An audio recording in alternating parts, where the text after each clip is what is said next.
Willow Springs. Today is Wednesday, December the 18th, 2024. And that means we're exactly 1 week away from Christmas.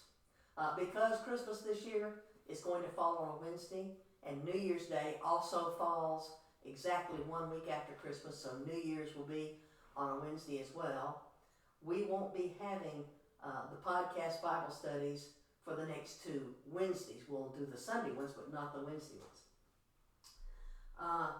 Today's God conversation will also carry over a little bit into our questions about God and the Bible. Because it is the time of year when we are anticipating the birth of Christ, our God conversation today is about nativity sets. Jesus really is the reason for the Christmas season. The only reason this holiday exists is because the church established it as a holiday to celebrate the fact that God became flesh.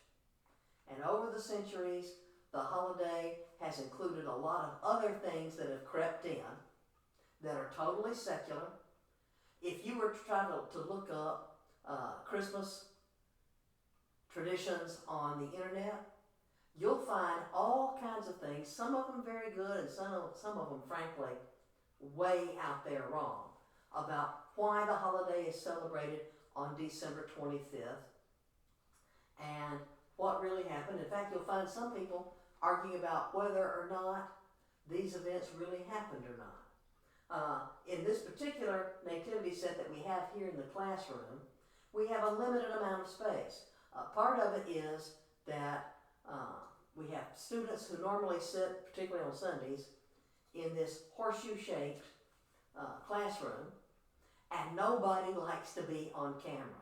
I mean, if I have to hand a handout to somebody, I'm the one who has to step off camera rather than one of them coming up and just taking whatever the object is. It might be an object from the Jesse tree or a piece of paper, a handout with notes on it, because they just don't like to be seen on camera.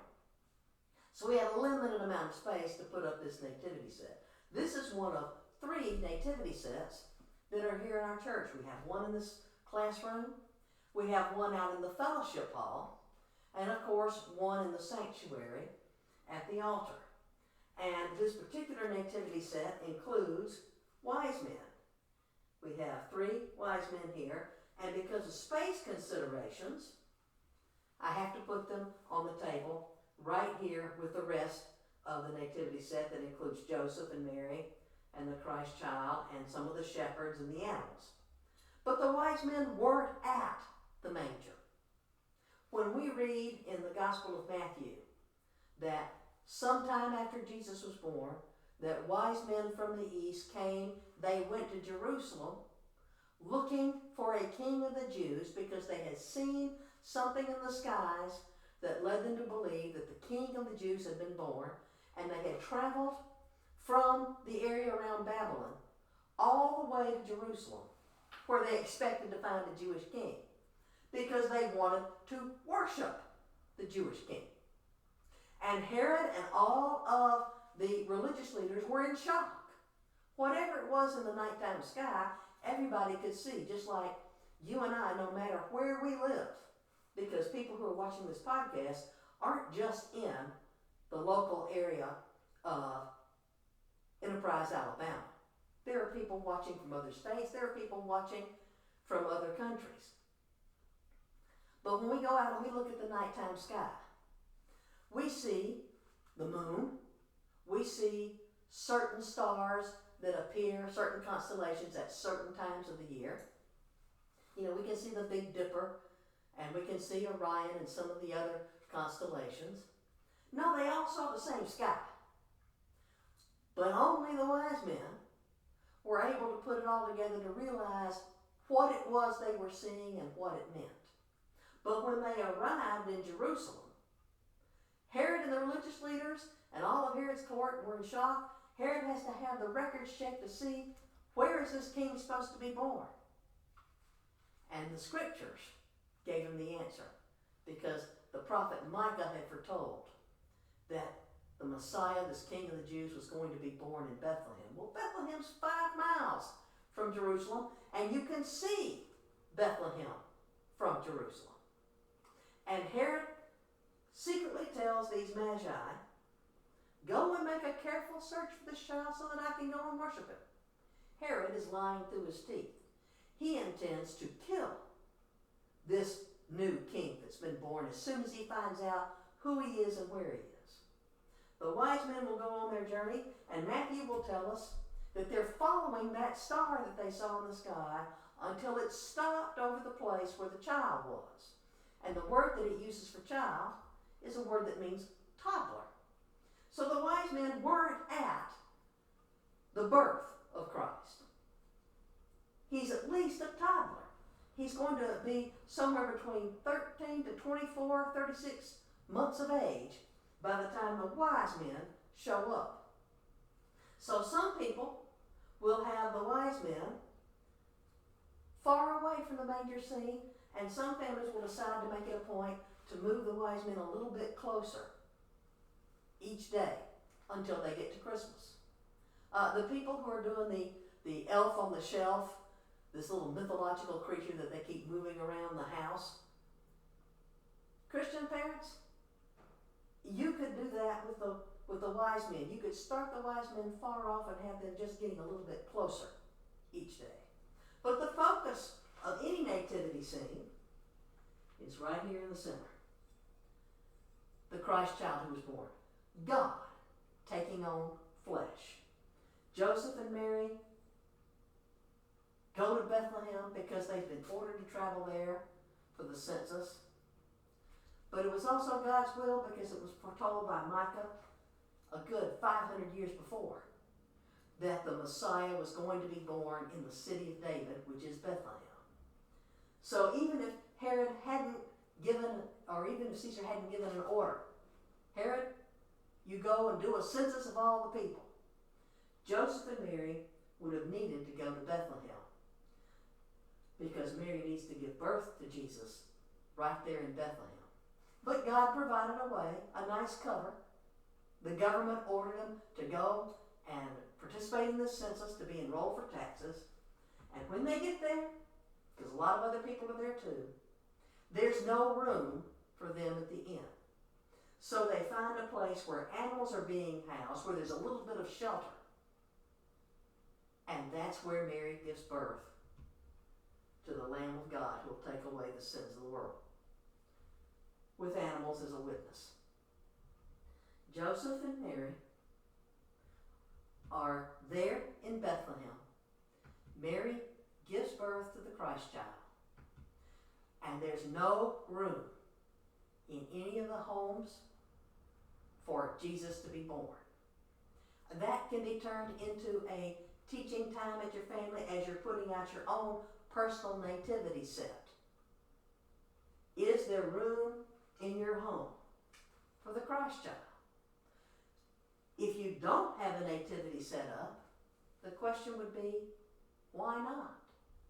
If you've got room for other kinds of Christmas decorations that may celebrate, winter type scenes, or things like Frosty the Snowman or nutcrackers, or just elves, any kind of secular representation, why isn't there room in your home to celebrate the real reason for the season, Jesus? Jesus comes, he's surrounded by animals. God sends angels to announce to shepherds, humble, lowly, not well-paid people who are taking care of the animals. They show up to worship the Christ child.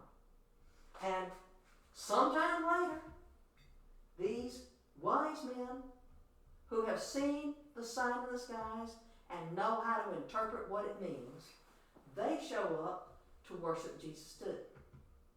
But there's a lot of people in the Christmas story that we don't have figurines for in our nativity set or anybody else's nativity set. There's no statue of Herod. There's no statue of the high priest or any other priest present at the manger. That ought to cause us to wonder a little bit too. Herod we can get. He's not qualified to be king of the Jews, and he's jealous of anybody that might take his throne. But who did Herod turn to find out where this king was supposed to be born? He turned to the priests, the religious leaders, the people who were supposed to know the Bible inside and out. And they gave him the right answer. The prophet Micah says that the Messiah is supposed to be born in Bethlehem, and it's right down the road. But nowhere in Matthew or Luke, the two Gospels that tell about the birth of Christ, does it say that any of the priests, let alone the high priest, any of the priests, bothered to make the 5-mile trip down the road to go see if what the scriptures predicted had come true. We know that when Jesus was 40 days old, Joseph and Mary, who are still in that area, carried Jesus to the temple, because Luke is going to tell us about that. They have to carry Jesus to the temple. He's a 40-day-old male baby, and he's a firstborn. Because he's a firstborn, Joseph has to redeem him. He has to pay the redemption price for a male that opens the womb. Because Mary has given birth to a male child, she has to show up at the temple to go through the purification ritual. And Jesus will be enrolled in the temple court records by who his parents are, what tribe he's from, and where he was born, because they needed to keep those records. They needed to know who was qualified to be king of the Jews. Jesus is descended from Mary, and they think he's descended from Joseph, but he's physically descended from Mary, who is a descendant of King David. Joseph, too, is a descendant of King David. David was from the tribe of Judah. The religious leaders should have known that here's a baby who qualifies to be king of the Jews. Especially when, on day 40, when Joseph and Mary show up at the temple, there are two highly respected witnesses, the old man Simeon and the old woman Anna, both of whom come up, identify this child as God's promised Messiah.